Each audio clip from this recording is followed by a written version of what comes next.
And I said to the police, I have this book, I'm going to sell this book, you should come and charge me. Of course, I wanted to go to court and get a judge to say this is ridiculous in a democracy, how can you ban a book? Well, we, in fact, did not get charged, and we sold hundreds of this book. People lined up around the block, so I thought, well, this is at least very good for business. And so I increased it. I got hundreds and hundreds of copies of back issues of High Times, and I got Marijuana Grow books. And we had these huge sales, and we sold tens of thousands of dollars worth of these books, but the police didn't come to charge me. Now, I was used to the police coming to charge me because previous to my last 25 years of marijuana activism, I was an economic activist. In Canada, we were forbidden to go shopping on Sunday. And so I would open my store on Sunday and they would come and charge me. And then when I refused to pay fines, they'd put me in jail. But eventually, the publicity became so large from this kind of activity of me doing many different things to break this law that they changed the law, and then they made it so people could open their stores on Sunday. And then when they tried to ban music by rap groups like the Two Live Crew, and no one else would oppose this, I went and brought copies of this rap CD in from the United States, hundreds of them, and I put an ad in the newspaper, and I said, I want you to come and charge me, I'm going to sell this illegal record. And in fact, they did, like most other times they came and they did in fact charge me like I wanted.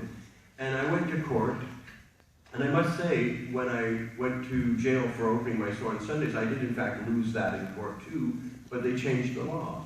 And when I went to court for obscenity, they charged me for selling this rap record. I lost that in court too. And, but they never charged anyone ever again, so I began to see, well, even if you lose in court, you can have a very good effect of embarrassing the state so that they cease in this behavior. So I said, so either way, it's going to be a good result, because if I go to court and lose, maybe they will stop, and if I go to court and win, then they will definitely stop. So to me, this was a very advantageous situation. And so I started selling and promoting these books and magazines about marijuana. And eventually we do get to court in 1994, and we do get a judge to strike this law down.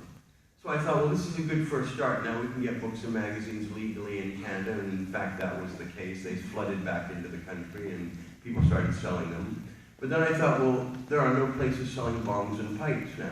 So we should get a, so I developed a store. I called it Hemp BC, and I changed the name. Instead of calling it a head shop, which suggests kind of an irresponsible, drug-using, hippie-esque type of thing. I come from a more political background, and my favorite philosopher, who's been so influential for my entire life, is a woman named Ayn Rand. She's very popular amongst many people, or some people, and I think she's wonderful. I've always thought she's wonderful, and for 35 years I've been a very strong adherent of her philosophy.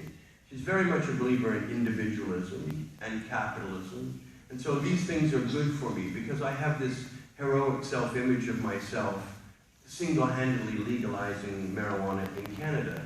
And it's a wonderful romantic vision, and I've actually had a fairly good success at making this happen. So when I hear my co-presenter here talk about how the states do this, and the governments do this, and the regulations do that, I've actually found that one person can have a huge, enormous difference. You don't really need to work with anybody if you don't want to.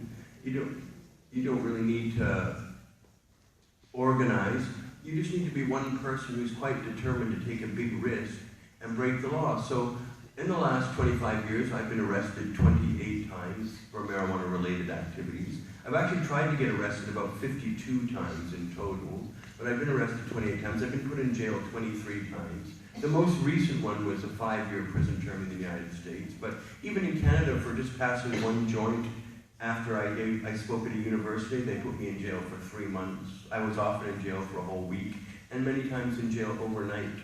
And I've been put in jail in 7 out of 10 of the Canadian provinces. And so anyway, we opened this shop and we sold these bongs and pipes and books and magazines, and we called it a hemp store.